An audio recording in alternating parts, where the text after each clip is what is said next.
Now, this is the thing that we so want you to understand. As you're moving through life experience, exposed to all kinds of circumstances and events and other people and their ideas and beliefs and desires, you can't help but come to a steady stream of conclusions about what, from your perspective, would be better. And as those conclusions emanate from you, and the source within you makes them a vibrational reality by holding to the vibrational frequency of them, you can then, from the moment of the birth of the new desire, you can feel what your vibrational relationship is to that improvement. That's what your emotions give you. Your emotions give you moment by moment feedback. Your emotions let you know whether you're a match to what you want or whether you're a match to what you don't want. And what you begin to understand as you listen to us talking about these universal laws is that the powerful law of attraction, which is a law that responds to the vibrational basis of all it is, this law of attraction is the law that makes it possible that when you set your radio dial on 6:30 a.m., you hear what's being broadcast from the station that is broadcasting 6:30 a.m. The frequency of the transmitter and the receiver have to match up. And everything in this universe, every particle, every piece of dirt, every organism, every part of you, everything that exists in all that you see and in that which you do not see is a vibrational basis that is transmitting and receiving constantly. And those transmitting and receiving signals are being organized by this powerful law of attraction, which says in simple terms, that which is likened to itself is drawn. So if you set your frequency on, I don't have enough money, and you stay there long enough that you set your frequency on, I don't have enough money and I am really irritated about it, I don't have enough money and I am frightened about it, as you set your frequency there, even though you may be going through all of the motions that might bring money to others, you hold the money that you're asking for away from you because, and you often don't even realize you're doing it, you have tuned yourself to the frequency of not enough. And when you tune yourself to the frequency of not enough money, or when you tune yourself to the frequency of a physical condition that you do not want, when you tune yourself by practice to a vibrational frequency, law of attraction cannot buck your current. You cannot receive around the signal that you're offering. The signal that you're offering equals your point of attraction. Now, there's some very good news that most humans are not very keenly aware of or focused upon or tuned into.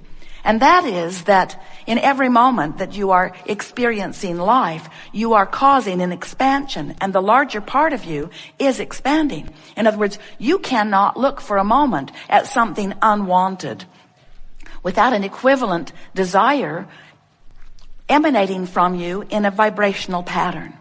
And as it emanates from you, the larger part of you, who is vibration, complete vibration, receives the information of request and gives undivided attention then to the prosperity that you are asking for or to the improved bodily conditions that you ask for. Let's take it to a place that you can understand even a little more clearly. This is true of every consciousness. And your body is made up of trillions of cells who are made up of consciousness. So maybe you ingest something, maybe you're exposed to something, maybe it's a bacteria, maybe it's a fungus, maybe it's what you would call a germ, maybe it's what you would call a disease, maybe it's what you would call a substance that your body is not good at acclimating to, maybe you ate something disagreeable, couldn't tell by reading the label because none of that makes sense anymore. You ingested something that your body was not accustomed to and didn't really want, and so some cells in your body immediately got out of whack. You know what it's like to take a negative hit? So some cells in your body got a little out of whack, but in the moment of their perception of imbalance, they ask for balance in that moment. Trillions of consciousness within your body asking for improvement in the moment of awareness that something got a little off. And in the moment that this happened, whether it's a one-celled organism or many cells in communication in your body, when that cellular request happened, in other words, your cells took the bounce, know what they don't want, know what they do want. In the moment that that request is set forth, The non-physical part of you, the energy that creates worlds, begins flowing in response to that request, and an immediate balance occurs. Immediate, instant manifestation. This is happening in your body all day long, every day. You don't even know how well this factory, this vibrationally based consciousness factory called your physical cellular body, is coming into balance all day, all day, all day, all day, all day, all day. But then let's say you got something you're mad about or worried about or pushing about. So you've been in this sort of problematic mode for a while where you're really poking around at the problem, even though solutions are framing up for you and happening. And as you, as the captain of this cellular ship, are focused in this negative way where the predominant emotion within you is one of worry or anger, you cause a vibrational resistance in the communication of this vibrational body that is yours. And even though your cells know exactly what they want and need and are asking from a place that they can be answered exactly, you're in the way. And we call that resistance. We call it resistance, and you know when you're doing it because negative emotion is present. Negative emotion is present at first. If you keep it up, the negative emotion gets stronger. If you keep it up, you begin to feel physical sensations. And if you keep it up longer, then your physical body begins to be labeled in medical terms with all kinds of diagnoses that are nothing more than indications of resistance. And resistance is only a problem to you because it prevents communication between who you or part of you, we're talking about the cellular part of you, has become. For example, when you see someone who is annoying and you proclaim to yourself or out loud that this is an annoying person, that discord that you feel, that you would call irritation or frustration or even anger, is your indicator that your conclusion, your opinion, your attitude about the present subject does not match the attitude or the opinion of the source within you.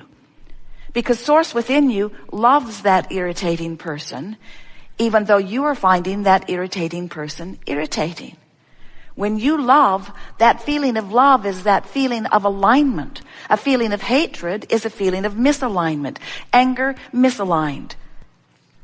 Whether you are guilty or blameful, misaligned, because the source within you will not find fault with you or anyone else. And when you do, when you proclaim someone unworthy or inappropriate or just plain wrong, when you take the time to ferret someone out and point at it and call it wrong, in that judging, I don't want you, I want to push you away and what you're doing away attitude, you are, and you're free to do it, you are activating a vibration that the source within you never activates. And how do you know that the source within you is not now activating a similar vibration? You feel the discord. It's what negative emotion is. When you don't have enough money, you ask for more, whether you use words or not. You ask vibrationally. And when that rocket of desire, that other side of the vibrational wave, when that bounce occurs, the source within you holds steady forevermore your new conclusion about the prosperity that you seek.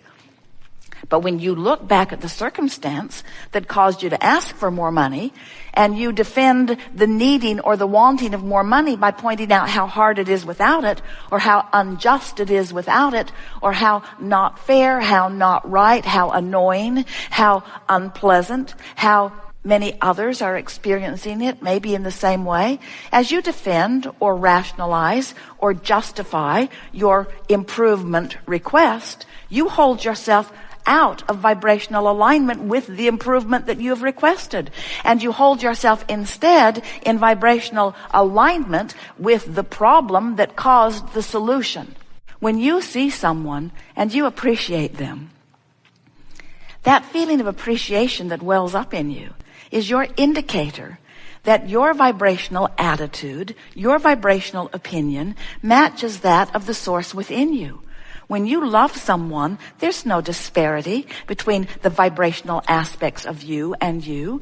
You are aligned. You are allowing the fullness of who you are. So many of you say, Esther says it daily, Abraham, I don't get why that doesn't irritate you.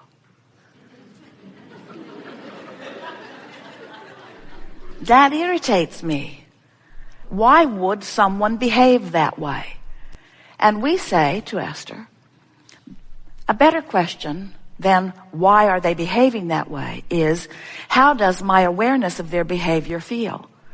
Or a better thing to say would be, why am I using that behavior as my current reason to cause vibrational disparity between who I really am and myself in this moment?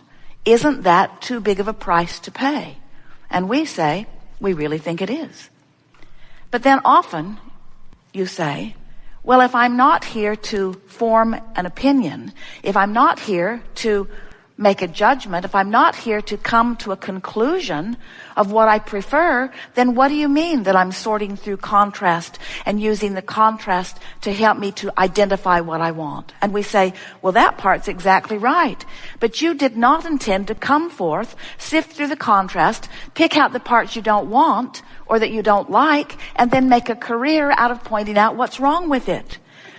You don't go to a buffet and spend your whole time standing in line telling the nice people behind the counter, I don't like that, and I don't like that, and I don't like that. What were they thinking? Who would put that there? Why would they put that there? I don't even want to know what that is. That's not the way you choose from your buffet. You select from among it what you want. And that's what you intended to do when you came into this physical time-space reality. You expected to have exposure to life that would help you to identify improvement. And you knew that when you, out here on the leading edge, ferret out an improvement, you knew that the larger part of you, that would be us, that would be source, that would be your inner being, that would be that non-physical part of you. You knew that that non-physical part of you would then hold steady to the improved version that you had carved out of life. And that's exactly what happens. We will agree that if you're tentatively in your vortex, that almost anything can snap you out of it. But if you got in and you got in on purpose and you milked it and you proclaimed that you were there and you acknowledged how it is you got there and why it is you were able to stay there, you won't easily be pulled out of it. And when you are pulled out of it, you'll know how to get right back in. So if you spend more time in the vortex, it is very unusual when you get pulled out. If you spend more time out of the vortex, it's very unusual when you're able to get in. So it's just a matter of how much time. And there are a lot of people who claim vortex dumb more than they really should. Because it's not about the smile on your face, and it's not about even the words that you're speaking. It's about the song in your heart. It's about the glee in your being. It's about the vitality that you feel. It's about the enthusiasm for life, you see. And if once you tune yourself to the frequency of the vortex and get hooked on it, we want you to get hooked on your vortex, hooked on it. We want you to be addicted to the vortex, addicted to it to the degree that it's just so off when you're not in. You see the world as it exists, where you go to work and you watch people driving in their cars and they don't look all that happy about their cars, and they're listening to stuff, but they don't look that interested in what they're listening, and they go to work and they're not that much interested in work, and they can't wait to go home, but they're not much interested in going home. And then somebody says, let's go to a ball game, and they have a moment of glee. Woo! Drunk, and their team won. But in comparison with how much was going on in their life, it was just a little bit of time in the vortex, and most of the time not even trying to be in the vortex. You get what we're talking about? So when someone says, I struggle to get in and I have a hard time staying in, and it's only because you have not practiced it enough that the in the vortex vibration dominates. But when it does, there will be a tipping point on the fulcrum of your life where things that you've been waiting for what